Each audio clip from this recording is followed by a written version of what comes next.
আল্লাহর নবী বিশ্ব নবী রাহমাতুল লিল আলামিন ছোট্টবেলা বাবার কথা মনে হয়ে যায়। আল্লাহর নবী বিশ্ব নবী রাহমাতুল লিল আলামিন যখন একটু হাঁটতে শিখে, হাঁটতে বুঝে, কথা বলতে শিখে, আল্লাহর নবী বিশ্ব নবী রাহমাতুল লিল আলামিন মাঠের কোনায় দাঁড়াইয়া থাকতো। এতিম বাচ্চা, তার বাবা নাই। মাঠে অনেক ছেলে সন্তান, অনেক মানুষ খেলা করে।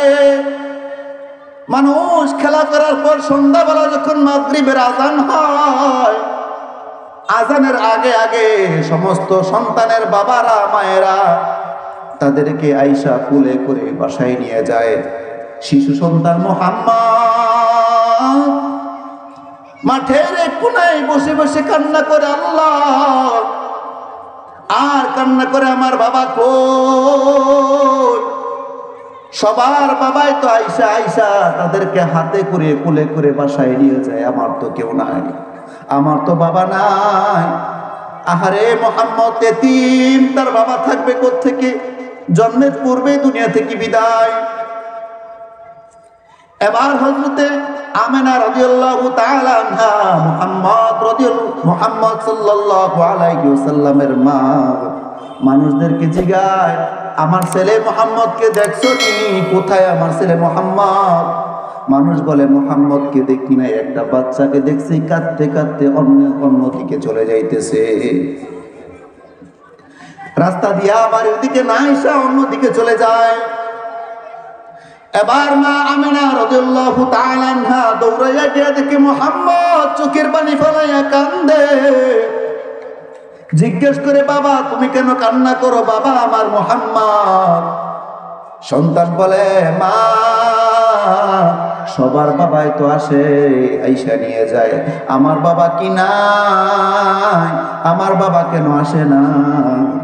আবার আমিনা রাদিয়াল্লাহু তাআলা আনহা চোখের পানি ফেলাইয়া বলে, তোমার বাবা দুনিয়াতে চলে গেছে, তোমার বাবার কবর দেওয়া হয়ে গেছে, দুনিয়ায় নাই।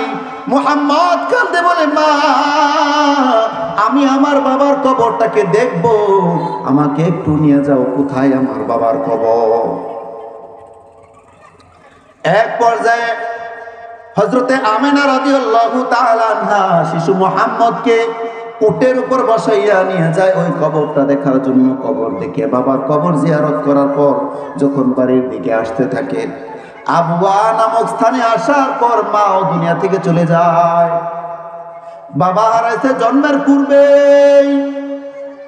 বাবার কবর জিয়ারত করার জন্য যাইয়া মাকেও হারাইলো আবওয়া নামক স্থানে। মক্কা এবং মদিনার মাঝখানে একটা জায়গার নাম হচ্ছে আবওয়া নামক স্থান, জায়গার নাম আবওয়া। ওই জায়গার মধ্যে মা কেউ হারায় এতিম। ওয়াসানাদানা ওয়া হাবিবানা ওয়া মাওলানা মুহাম্মদ। আম্মা বা'দু ফাআউযু বিল্লাহি মিনাশ শাইতানির রাজীম। বিসমিল্লাহির রহমানির রহিম। قل يا عبادي الذين أسرفوا على أنفسهم لا تقنطوا من رحمة الله إن الله يغفر الذنوب جميعا إنه هو الغفور الرحيم. قال النبي صلى الله عليه وسلم لا طاعة لمخلوق في معصية الخالق أو كما قال عليه الصلاة والسلام. সকলে দুরূদ ইব্রাহিম বলি। اللهم صل على محمد وعلى آل محمد كما صليت على إبراهيم وعلى آل إبراهيم ইন্নাকা হামিদুম মাজিদ। আল্লাহুম্মা বারিক আলা মুহাম্মাদিন ওয়া আলা আলি মুহাম্মাদ কামা বারাকতা আলা ইব্রাহিম ওয়া আলা আলি ইব্রাহিম ইন্নাকা হামিদুম মাজিদ। আলহামদুলিল্লাহ, আল্লাহ পাক রব্বুল আলামিনের নিকট লক্ষ কোটি শুকরিয়া আদায় করি। আল্লাহ পাক রব্বুল আলামিন আমাদেরকে দুনিয়ার সমস্ত ঝামেলাকে উপেক্ষা করে, দুনিয়ার সমস্ত ঝামেলা থেকে, দুনিয়ার সমস্ত কাজ থেকে ছাঁটাই করে, বাছাই করে, মায়া করে, মহাব্বত করে, ভালোবেসে আল্লাহ পাক রব্বুল আলামিনের এই জান্নাতের বাগানে আসার বসার তৌফিক দান করেছেন। এজন্য আমরা সকলেই বলি আলহামদুলিল্লাহ। বলখেলা বাজার খাদিজাতুল কুবরা রাদিয়াল্লাহু তাআলা আনহা মহিলা মাদ্রাসার উদ্যোগে দ্বিতীয় বার্ষিক 2 দিনব্যাপী ইসলামী মহাসম্মেলন আজকের শেষ দিন, আজ 22 নভেম্বর, রোজ বৃহস্পতিবার 2024, শুক্রবার 2024। সম্মানিত উপস্থিতি, আল্লাহ পাক রব্বুল আলামিন আমাদেরকে যে মায়া করে, মহাব্বত করে দুনিয়াতে বানাইলেন, পাঠাইলেন, এজন্য সে মহান রব্বুল আলামিনের নিকট আমরা তো শুকরিয়া আদায় করছি না। যেরকমভাবে শুকরিয়া আদায় করা দরকার, ঠিক তেরকমভাবে কিন্তু আমরা শুকরিয়া আদায় করি না। আমরা মালিকের খাই, মালিকের থাকি, সব কিছু আমাদের মালিকের। গাছ বানাইছেন আল্লাহ, মাছ দিয়েছেন আল্লাহ, ফল দিয়েছেন আল্লাহ। আল্লাহ তাআলার এই সব নিয়ামত ভোগ করিয়েও আমরা মালিকের বেশুকরি করি।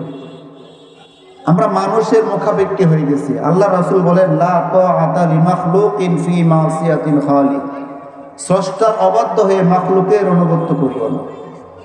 অর্থাৎ আমরা আল্লাহ তাআলার অবাধ্য হয়ে যাই। আল্লাহ পাক রব্বুল আলামিন আমাদেরকে যেই নিয়ামত দিয়েছেন, যেরকম কথার কথা, একটি আম গাছ, আম গাছের মধ্যে আম হয়, বছর শেষে কি হয়? আম হয়। ওই আম যদি আমি চিন্তা ভাবনা করি যে এই গাছের মধ্যে যত আম আছে সেই আম আমি একদিনে খেয়ে ফেলবো, গাছকে কাটবেন, কাটার পরে গাছ ফাড়লে কি আম পাওয়া যাবে? কাঁঠাল গাছ ফাড়ার পরে আম পাওয়া যাবে? তাহলে সেই মালিককে, যিনি এই কাঠের ভিতর থেকে আম বাহির করেন, এই গাছের ভিতর থেকে ফল বাহির করেন, সেই ধান গাছের ভিতর থেকে ধান বাহির করেন, সেই মালিককে চেনা দরকার। সেই মালিককে আমরা ভুলে গেছি। এজন্যই সেই মালিককে কিভাবে চিনবেন, এজন্যই এই সমস্ত দ্বীনি প্রতিষ্ঠানগুলো করা হয়েছে, এই সমস্ত মহিলা মাদ্রাসা, পুরুষ মাদ্রাসা করা হয়েছে, এবং তার মধ্য থেকে বছরে 1 দিন 2 দিন মাহফিলের আয়োজন করা হয়। যেরকম আপনারা ঠিক সময়ে মাহফিলে মাদ্রাসার মধ্যে আসতে পারেন না, বসতে পারেন না, খোঁজ খবর নিতে পারেন না, দুনিয়ার ঝামেলা, ঝামেলার ভিতরে থাকেন, এজন্য বছরে 1 দিন 2 দিন বিশেষ আয়োজন করা হয়। লাইট, মাইক, প্যান্ডেলের মাধ্যমে আপনাদেরকে দাওয়াত করা হয়, দিনের কিছু কথা শোনানো হয়, যেরকম ভাবে আপনারা মালিককে চিনতে পারেন, বুঝতে পারেন। আল্লাহ পাক রব্বুল আলামিন কুরআনে কারীমের মধ্যে বলেন, কুল ইয়া ইবাদিয়াল্লাযীনা আসরাফু আলা আনফুসিহিম, জমানায় যুবক গুনাহ করে করে করে করে দিলটাকে বানাইছে পাথর। গ্রামের সমস্ত মানুষগুলো তার বিচার করলো, কেউ সে কারো বিচারটাকে মানলো না। এক পর্যায়ে তার বাবা মা, আত্মীয় স্বজন সহ নবী মুসার কাছে গিয়া বলেন, হে নবী মুসা, আমার সন্তানটা এত অপরাধ করে, তাকে এত বুঝায়, এত কিছু সুন্দর করে বুঝানোর পরও সে গুনাহ ছাড়ে না, এখন তার কি করা দরকার? আপনি একটা সমাধান দিয়ে দেন। নবী মুসা আলাইহিস সালাতু ওয়াস সালাম যুবককে ডাক দিয়ে তাকে সুন্দর করে বুঝাইলেন, যুবক, তুমি যে গুনাহ করতেছো, একদিন তোমাকে আগুনের মধ্যে পড়তে হবে, জাহান্নামে যাইতে হবে, মালিকের শাস্তি তোমার উপর আসবে। এজন্য যুবক, তুমি গুনাহ করিও না, দ্বীনের পথে চলে আসো। নবী মুসা আলাইহিস সালাতু ওয়াস সালামের কথা সে মানে না, তারপরও সে গুনাহ করতেই থাকে। এক পর্যায়ে নবী মুসা আলাইহিস সালাতু ওয়াস সালাম সহ গ্রামের সকল মানুষরা একত্রিত হইয়া সিদ্ধান্ত নিলেন, এই যুবককে যদি আমরা গ্রামের মধ্যে রাখি, গ্রামের সব মানুষকে সে ধ্বংস করিয়া দিবে। এরকম আছে না, আমাদের গ্রামে আছে না? একজন যদি নেশাখোর হয়, আস্তে আস্তে সমস্ত যুবকগুলোই সে মাদকাসক্ত হয়ে যায়, আছে না? এজন্য আমাদের সজাগ দৃষ্টি রাখতে হবে। যদি আমাদের গ্রামে, যদি আমাদের শহরে এরকম কোনো খারাপ লোক, ভালো মানুষ যদি খারাপ হইতে থাকে, তাহলে তাদেরকে বুঝাইতে হবে। যদি বোঝানোর মাধ্যমে না হয়, তাকে শাস্তি দেওয়ার মাধ্যমে হতে হবে। তারপরেও যদি না হয়, তাহলে সরাসরি তাকে পুলিশের মধ্যে পাঠিয়ে দেবে। আগামীকালকে এই মাদ্রাসায় জাতীয় ওলামা আইমা ঐক্য পরিষদের পক্ষ থেকে এই মাদ্রাসায়, এই মহিলা মাদ্রাসায় একটা মিটিং হবে। এই চাঁদপুর ইউনিয়নে যত ওলামা একরাম আছেন, আমি সহ, হুজুর সহ সকলে এই মাদ্রাসায় আসবেন সকাল 10টায়। এখানে কিভাবে মাদকাসক্ত মানুষ এই এলাকার মধ্যে আছে, এই চাঁদপুর ইউনিয়ন থেকে চাঁদাবাজ, দুর্নীতিবাজ, সুদখোর, ঘুষখোর, কিভাবে তাদেরকে নির্মূল করা হয়, এই বিষয়ে একটা মিটিং হবে। আপনারা সকলে দোয়া করবেন। বলতেছিলাম সেই গুনাহগার যুবকের ঘটনা। নবী মুসা আলাইহিস সালাতু ওয়াস সালাম গ্রামের লোকজন সবাই মিলে সিদ্ধান্ত নিলে এই যুবককে গ্রাম থেকে বাহির করে দেওয়া দরকার। এবার যুবকের হাতে রশি বাঁধলো, পায়ের মধ্যে রশি বাইদা যুবককে এবার গভীর জঙ্গলের মধ্যে ফেলাইছে। একদিন, 2 দিন, 3 দিন চলে যাওয়ার পর এবার যুবক খিদার জ্বালায় আর কিছু সহ্য করতে পারে না। হাতও বাঁধা, পাও বাঁধা, ডান দিকে তাকায় দেখে কেউ নাই, বাম দিকেও তাকায় দেখে কেউ নাই, সামনে পিছনে তাকায় দেখে কেউ নাই। এবার যুবকের মনে হয়ে গেল, মালিকের তো একটা নাম রহমান আর একটা নাম হচ্ছে রহিম। সেই মালিকের কাছে আমি যদি ক্ষমা চাই, অবশ্যই অবশ্যই আমার মালিক আমাকে ক্ষমা করবে। এবার যুবকটা চোখের পানি ফালায় আর আসমানের দিকে তাকাইয়া বলেন, আল্লাহ, আমি জীবনে যত গুনাহ করেছি মালিক, আমার বাবা মা সহ্য করে নাই, আমার এলাকার মানুষরা কেউ সহ্য করতে পারে নাই, নবী মুসাও সহ্য করতে পারে না, এত গুনাহ আমি করছি। আল্লাহ, আয় আল্লাহ, আপনি তো শেষ, আপনি ছাড়া আমাকে ক্ষমা করার মতন কেউ নাই। ও মালিক, আপনার তো একটা নাম রহমান আর একটা নাম তো রহিম। এই রহমান এবং রহিমের নাম ধরে আমি ডাকি, আল্লাহ, আপনি আমাকে ক্ষমা করিয়া দেন। আল্লাহ, আল্লাহ তাআলা এই যুবককে ক্ষমা করিয়া মৃত্যুবরণ করাইয়া দিলেন। গভীর রাত যখন হয়ে গেল, নবী মুসা আলাইহিস সালাতু ওয়াস সালাম ঘুমাইয়া গেলেন। ঘুমের মধ্যে স্বপ্ন দেখান আল্লাহ পাক রব্বুল আলামিন মুসা নবীকে বললেন, মুসা, ওই গভীর জঙ্গলের মধ্যে একটা আমার বন্ধু আছে, আল্লাহর ওলির লাশ আছে, ওই লাশটাকে গিয়ে দাফন কাফন জানাজা করে শেষ করে আসো। নবী মুসা আলাইহিস সালাতু ওয়াস সালাম উম্মতদেরকে নিয়ে চলে গেলেন। ওই গভীর জঙ্গলের মধ্যে গিয়ে দেখে ওই গুনাহগার যুবক। কোন যুবক? ওই গুনাহগার যুবক। আরে নবী মুসা আলাইহিস সালাতু ওয়াস সালাম বলেন, ইয়া আল্লাহ, এ তো সেই গুনাহগার যে এত অপরাধ করলো, গুনাহ করার কারণে গ্রাম থেকে আমরা সবাই মিলে বাহির করে দিছি। সেই গুনাহগার কিভাবে আল্লাহর ওলি হয়, তোমার বন্ধু হয়? আল্লাহ পাক রব্বুল আলামিন ডাক দিয়ে বলেন, মুসা, তুমি তো জানো না আমার একটা নাম রহমান আর একটা নাম রহিম। এই রহমান আর রহিমের নাম ধরে যদি কেউ ডাকে, নবী মুসা রে, আমি তো তাকে ক্ষমা না করিয়া পারি না। যখন তোমরা গভীর জঙ্গলের মধ্যে এই যুবককে ফালাইছ, এই যুবক ডানে তাকায় দেখে কেউ নাই, বামে তাকায় দেখে কেউ নাই। যুবকটা চোখের পানি ফালাইয়া আসমানের দিকে তাকাই আমাকে ডাকে, আল্লাহ, আপনি যদি আমাকে ক্ষমা না করেন, আল্লাহ, এই দুনিয়ার মধ্যে ক্ষমা করার মতন কেউ নাই। আল্লাহ, যুবকটা যখন রহমান আর রহিমের নাম ধরে ডাকলো, আমার সিফতি নাম ধরে যখন ডাকছে, আমি আল্লাহ তাকে অবশ্যই অবশ্যই ক্ষমা করিয়া দিছি। কারণ এটা আল্লাহ তাআলাই তো বলছেন, নবীর মাধ্যমে আল্লাহ বলেছেন, কুল ইয়া ইবাদিয়াল্লাযিনা আসরাফু আলা আনফুসিহিম লা তাকুনাতু মির রাহমাতিল্লাহ, তোমরা আল্লাহর রহমত থেকে নৈরাশ হয় না। কে বলে? আল্লাহ বলে, তোমরা আল্লাহর রহমত থেকে নৈরাশ্যও না। অতএব আমি রহমতের চাদর তোমার ওদের উপর দিবই যদি তোমরা ক্ষমা চাও। চাইতে হবে, না চাইলে কি দিবে? ছোট্ট সন্তান, সে কিছুই বুঝে না, সে শুধু কান্না করতে বুঝে। তার যখন খিদা লাগে তখন সে কি করে? কান্না করে। কান্না করার উদ্দেশ্য কি? তার খিদা লাগছে। তার যদি কোনো সমস্যা হয়, সে হাতে পায়ে কোথাও যদি মশায় কামড় দেয়, সে কি করে? কান্না করে। যতক্ষণ পর্যন্ত সে কান্না না করছে ততক্ষণ পর্যন্ত তার বাবা মা কিন্তু কোনো খেয়াল করে নাই যে তাকে মশায় কামড় দিল নাকি তার খিদা লাগলো। যখনই সে কান্না করেছে তখনই তার মা সমস্ত কাজ থেকে ফারেক হয়ে, হ্যাঁ আমার সন্তানের কি হয়েছে দেখি, গিয়ে দেখে যে তার খিদা লাগছে। এজন্য কি বুঝাইলাম, যে যখন সন্তানটা খিদার জ্বালায় চাইছে, কান্নার মাধ্যমে যখন চাইছে, তখনই তার মা তাকে খাবার দিছে।